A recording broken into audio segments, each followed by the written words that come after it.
Did you know that you can make a video without using film footage? Sometimes we don't have the necessary footage to tell a complete story. If you have photographs, however, you can easily use a technique called montage to fill in the gaps between video clips or even create an entire film using only photos, drawings, or other still images. In this tutorial, I show how to create a montage using the movie editing application iMovie. So let's get started.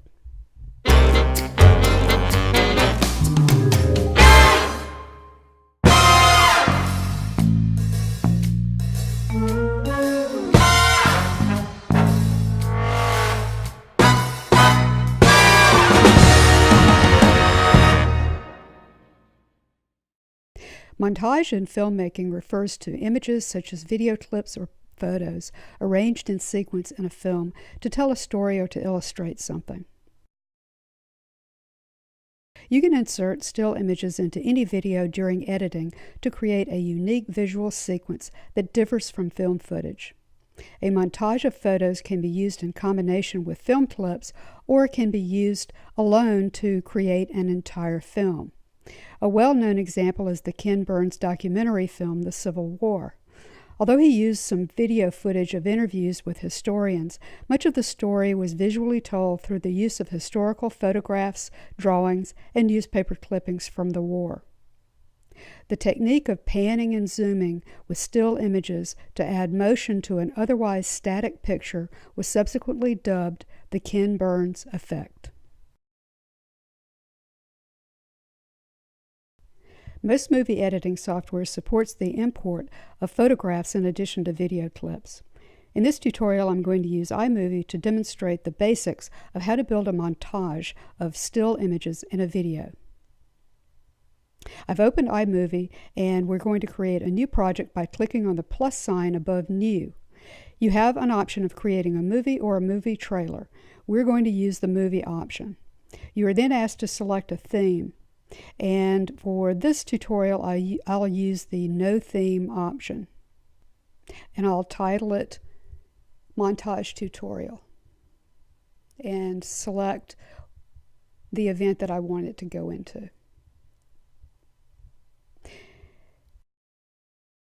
Now our project is created, and what we want to do is either import our photos from a file or find the photo in the iPhoto library. Let's start with the iPhoto library, where I have the images I'm going to use.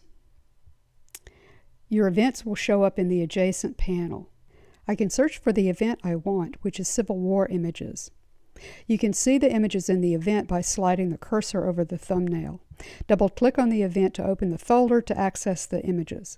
So here you can see the images I downloaded from the Library of Congress. Adding a still image to the timeline in the lower panel is easy. You select the image and a plus sign appears in the lower right corner. Click it and the image drops into the timeline.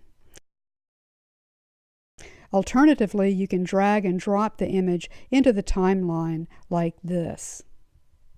iMovie automatically sets the duration of each image to 4 seconds. This is easy to change. Select the clip, then click the Inspector button, and the duration appears in the preview window. Just type in whatever time you like, say 2 seconds. Then hit return and you see the clip is shortened to a 2-second duration. You can also drag the ends of a clip to shorten or lengthen it. iMovie also automatically adds a Ken Burns effect to each photo. So let's take a look at how to change this. Select the clip, then select the cropping button up here above the preview window. Now you see 2 frames representing the start and the end of the clip. If we drag the start frame down to the bottom of the photo, this is where the movement will begin. We'll put the end frame where it is centered on the soldier's face. Notice a yellow arrow has appeared. This shows the direction of movement that will occur. Let's play that clip. So now the view pans across the photo. If we wish to zoom in closer on the soldier's face, we reduce the size of the end frame by dragging one corner. Now when the image plays, it ends with a close-up of the soldier's face.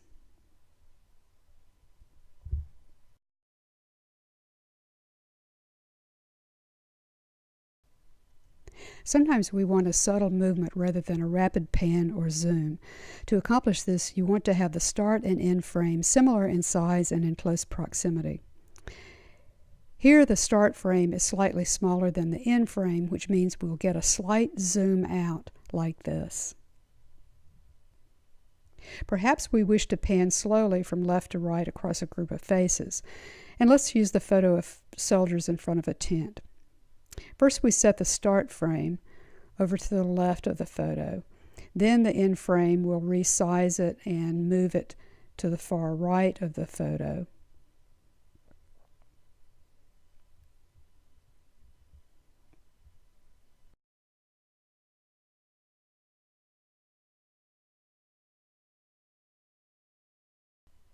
But when we play it, it's a bit too fast to really get a good look at their faces.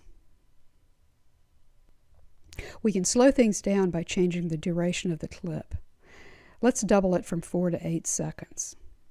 So go up to the inspector button and change the duration from 4 to 8 seconds. Also, let's raise the end frame slightly so the pan goes at a slight diagonal and doesn't cut off the last soldier's head. Let's review and see what that looks like. And that's better. You can play around with positioning the start and end frames and the duration to get exactly the effect that you want. What if you don't want a Ken Burns effect at all? Let's look at what you might do. First, let's change the view so we can see all the clips. Use the scroll bar over to the right to resize the clips. Note that this does not change the duration, just the number of frames that are visible. Now let's select all the clips and we'll change the duration of all of them to 1 second. We'll also use the Fit option under the cropping menu to show the full image. This turns off the Ken Burns effect. Now when we review, the video cuts from one image to the next.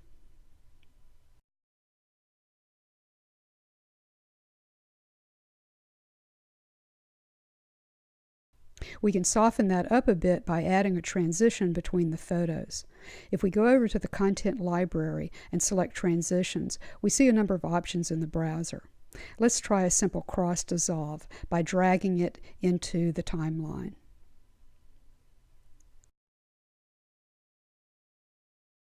Or we can add them all at once by selecting all the clips and then going to the Edit menu and selecting Add Cross Dissolve. Now when we play the images, they dissolve into each other.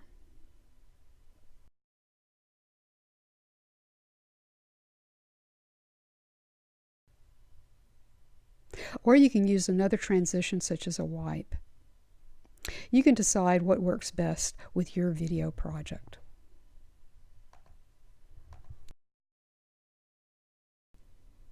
To add text titles, select Titles in the Content Library and then select the text format in the browser window. And you see there are a number of options. You can scrub across each of these to see the font and the size and the action that each text item provides. I think I'm going to select this one and just drag it into the timeline and drop it. And then all you do is type in the text that you wish to add. And so I'm going to add images from the Library of Congress. And then on the second line, you can add additional information.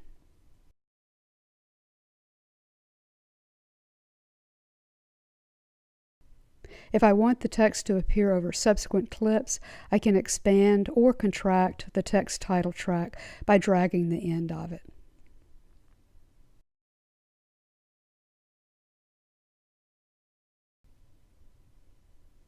Photographs can be used in combination with video clips. Here's a video dramatization made in 1954 about the Civil War that I have imported. I can select the portion that I wish by dragging the end of the selector and then tap the plus sign to drop it into my timeline.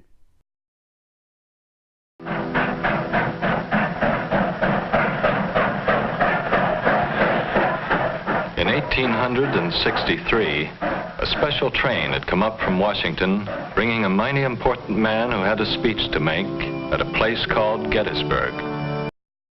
I can then weave in actual historical images and documents, such as this photo of the crowd gathered near the Gettysburg, where the Gettysburg Address was delivered. And let's add one more image. This time I'll show you another way to import photographs into iMovie. I showed you that you can go to the iPhoto library, but you can also use this import arrow up here to import video from a file on your computer. First, you might need to create a new event, and we go up here to File and select New Event, and a new event appears, and we can select the down arrow to import our media. So let's select that. This opens up the file folder system, and we'll go to the folder containing the image that we are looking for, and it's this handwritten copy of Abraham Lincoln's Gettysburg Address, and then select Import Selected, and that brings it into iMovie, and we can now add it to the timeline. And here I can adjust the Ken Burns to focus in on different portions of the text. And so now when it plays, it pans across the document. Click the microphone icon to add a voiceover narration. When you tap the record button, there's a 3-second countdown. Then the recording starts. Record your narrative and then tap again to stop the recording. The audio track that now appears below the video track can be adjusted by clicking on the audio icon. Here you can adjust the volume of the voiceover track and also lower the volume of other audio tracks. If you want to add music or sound effects, select Sound Effects in the Content library. Here you'll find short jingles that are free to use.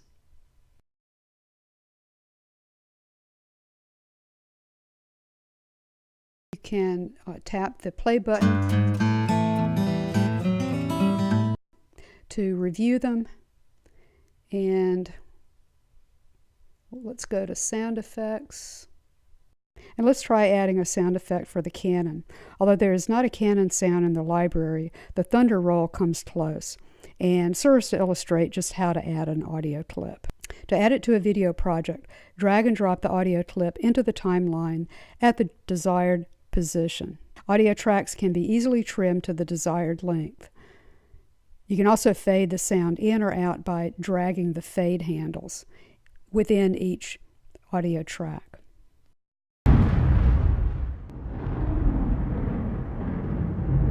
Well, I don't know if that sounds like a cannon, but you get the idea. As you've seen, it's quite easy to create a video using only photographs or other still images. This is a great option for people who wish to make videos about a topic for which there are few or no video clips. Combining historical photos and documents with modern video interviews, as Ken Burns did in the Civil War documentary, is a very effective way to tell a story. I hope this tutorial inspires you to consider these options in your next video project. If you are interested in learning more about making videos, please check out my ebook, The Scientist Videographer, which is available in the iTunes Store.